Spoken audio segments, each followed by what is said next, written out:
Hi friends, I'm Felicia. Welcome back to my channel. Today I'm going to be doing my February wrap-up, and it's only March 3rd today. Like, look at me, you guys. What is happening? It's great. I actually have like 20 minutes to sit down and film, so that's what I'm going to do. Okay, so I read 5 books in February, which is pretty good. Actually, I'm going to talk about 6 books because I did finish a book on March 1st, but it was only like 30 pages. So I'm going to talk about that book also. And it's not even in here. I just feel tired. I should have had a nap. Didn't. So we'll see. Okay. So the first book that I finished in February that I want to talk about is The Wolves of Winter by Tyrell Johnson. The audiobook was narrated by Jamie Matler, and she did an okay job. I don't know. It was okay. It wasn't like, wow, this is amazing, but it was good. So the blurb says this is the Station 11 meets the Hunger Games, which, I mean, I don't think I would go that far, but it is kind of Station 11-esque and Hunger Games-esque, but I wouldn't say they meet, you know. But so this is basically a post-apocalyptic world where a virus has devastated humanity, and most of the population died off. Our main character and her family are living in the Yukon, where it's very cold, and they've been kind of isolated from society and just trying to survive there. So the survival skills, I think, is where the Hunger Games comes in. And one day a man that they don't know, comes into their area and stays with them for a bit. And there's something mysterious about him, so they're trying to figure it out. And it's just basically, that's basically where things are. And then things happen. It was unexpected. I think I was expecting something a little more just like quiet character study, but there were things that happened that kind of took it out of a hyper realistic story. I'll just put it that way because I don't want to spoil it. I did enjoy this book. It's not as good as Station 11 or the Hunger Games, but it was good. I enjoyed the writing. It was very atmospheric. Like, I felt cold and stuff, and I could feel the isolation as I was reading it. The main character, I mean, okay, there is some sexual content. There is a couple scenes of attempted rape and a couple other sexual scenes, and it's kind of weird. Sometimes you could tell that this book was a man writing a female main character. Sometimes you could tell, just like the way they think, and it's like, that's not been my experience on how I think. So some of that stuff was kind of unrealistic. Like the main character, the way she thinks about, this new man that comes in, he's not related to her, so obviously she's gonna be probably just attracted to him. I mean, he was also attractive, but so I'm talking about this too long. So she thinks about sex with him a lot. I'll just say that. Not that that is necessarily wrong. I think like that would probably be realistic if the first guy that's not related to you in a decade, comes around. Yeah. And this is an adult book. The main character is like 24, so it's not like young adult or anything. So in that case too, it's kind of more appropriate. But if you're concerned about sexual content, there is some of that. I didn't think it was over the top, but at the same time, it was kind of like, okay, whatever.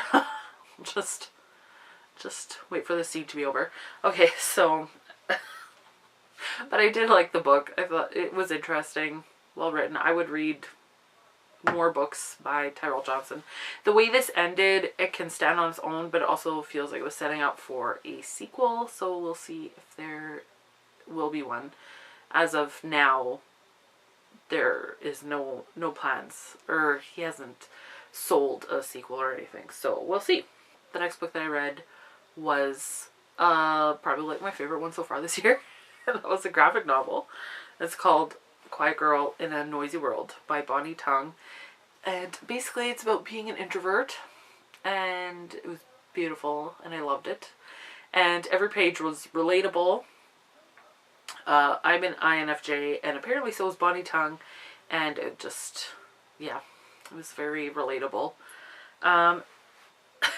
So just basically collections of moments and feelings on what it's like to be an introvert, and it's just so great, and I just felt very seen. And I made Chris read it, and he also found it very relatable.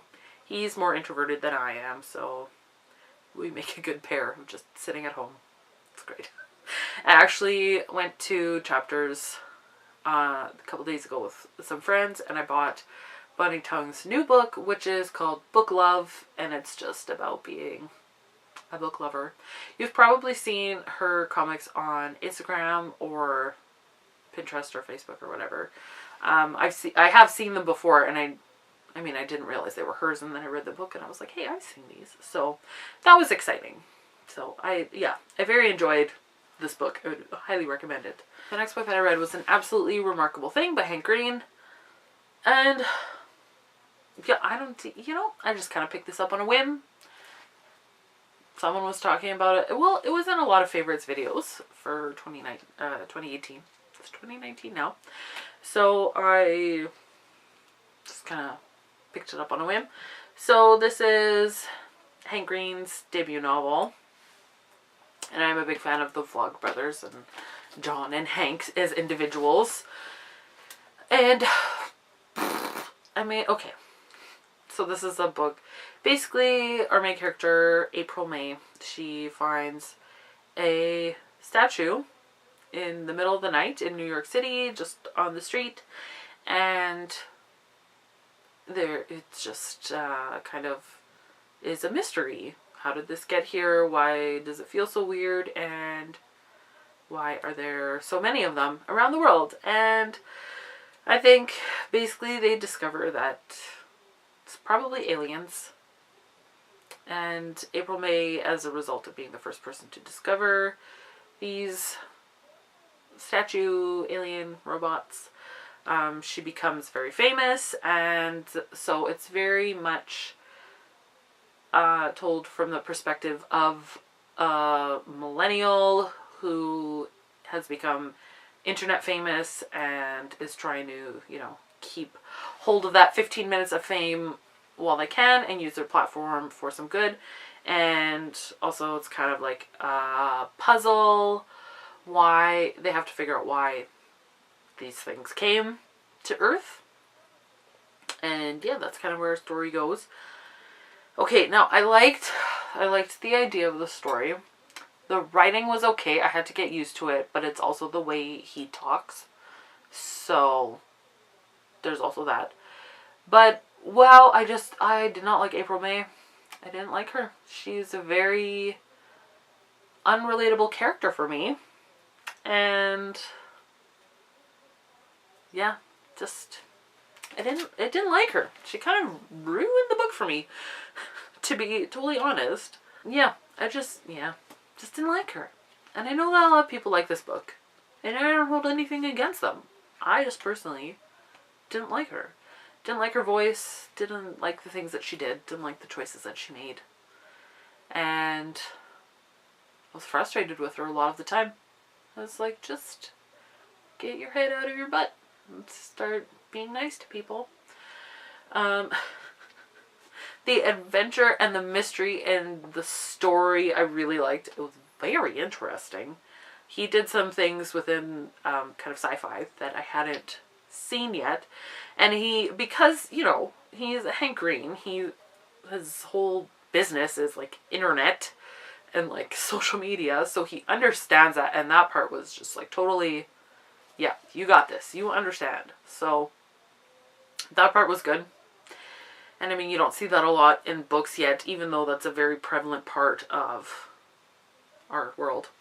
So, I mean, yeah, maybe give it a try. There's language, there's sexual content. Again, this isn't a young adult book. It's not, because again, April, May, she's like 24, 23, 24, so she's not a teenager. She's an adult, and she makes her own choices, so some of her choices I don't agree with, but, yeah, I don't know. I will read more Hank Green books. I probably will. I'm talking about so much. Guys, I don't know how to talk about things succinctly. Especially if I'm not crazy about it. It's easier for me to talk about something I'm crazy about, because then I don't feel like I have to justify everything that I say. You know?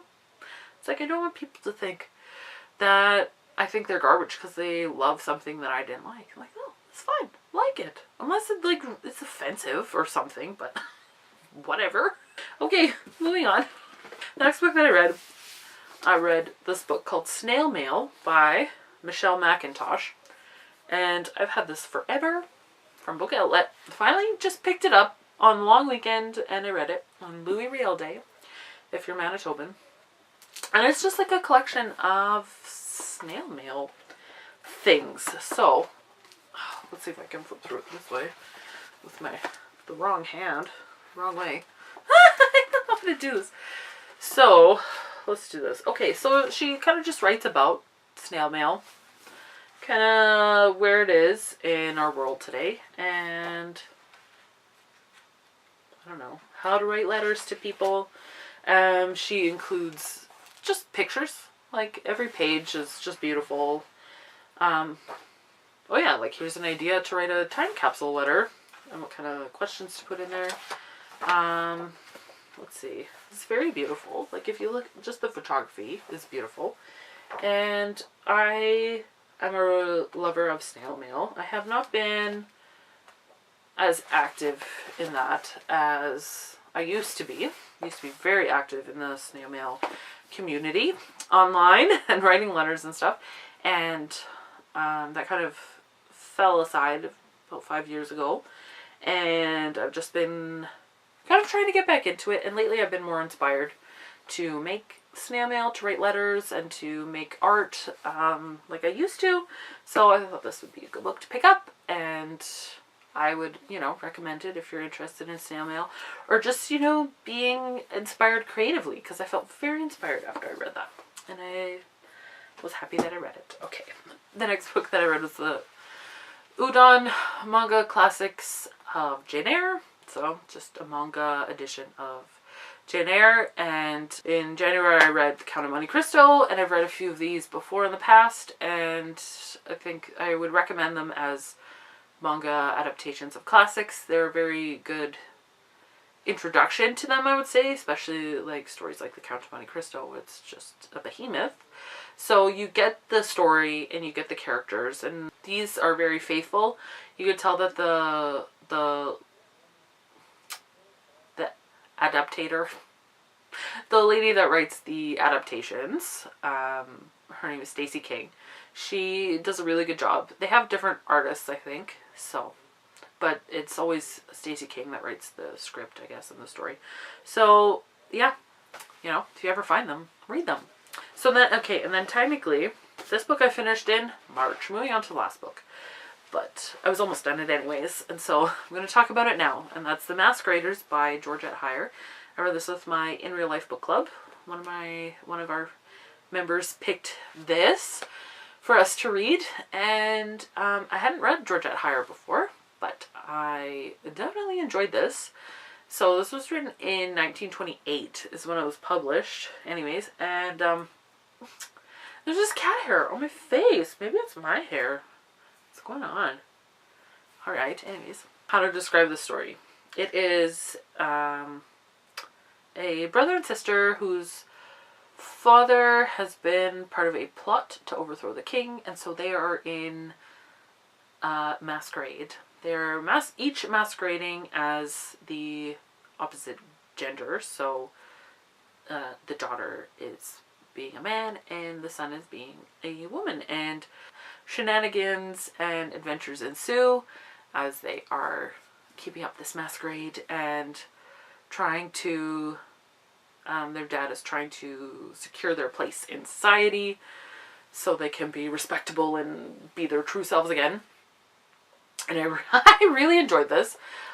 I mean, there were some elements that were problematic in terms of, well, no, not even problematic, just, I would say it was actually very progressive for the time that it was written, I'm sure. And especially the time that it's set in. It's set in Regency, maybe a little bit later. I'm not quite sure. But, I mean, I could look up, I guess, when the king that they're trying to overthrow, when that king was in power. Well, I'm not sure. But it felt very Austen-esque. And I think if you like Jane Austen, you will probably like this book. It was very fun. This book is not in print anymore. So you can get it used. It is on Kindle. So you can get it on Kindle. Also, the audiobook is on Scribd. But I listened to that. I tried to listen to it like twice. And I could never follow it. So I don't really recommend the audiobook. I didn't like the narrator. I just couldn't follow. Well, maybe I wasn't in the mood either. But anyways. So yeah, it's just a lot of fun. I liked it. And I would read more Georgette Heyer in the future, as it was a fun time. And like, I read this so fast. So, I ordered this from Eyyy Books. I ordered 4 copies, because there's 4 of us in our book club. And so, everyone would get one. But they all came from different sellers. 3 of them came in the middle of January. And I gave them to everyone else. And I'm like, I'll just take the last one when it comes. No problem. And then, this only came on February 20th, I think? 21st? So like a full month after everyone else had theirs, I got mine. And it was just so funny because I looked after a few weeks and I'm like, hey, where is it? The other ones came so fast. And then I looked on the estimated shipping and 3 of them were estimated like January 16th. And then the last one was February 22nd. So I was like, okay, whatever. So I did get it eventually and I read it very fast. So that was good. So those are the books that I read. They're all very enjoyable.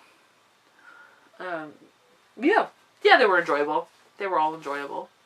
Not all perfect and optimal, but, you know. We can't all be quiet girls in noisy worlds, you know. Okay, so that's all that I have for today. If you've read any of these books, I would love to know your thoughts, or if any of them are interesting to you. That's all that I have for today. So I hope you all have a wonderful day, and until next time, so long and thanks for all the fish.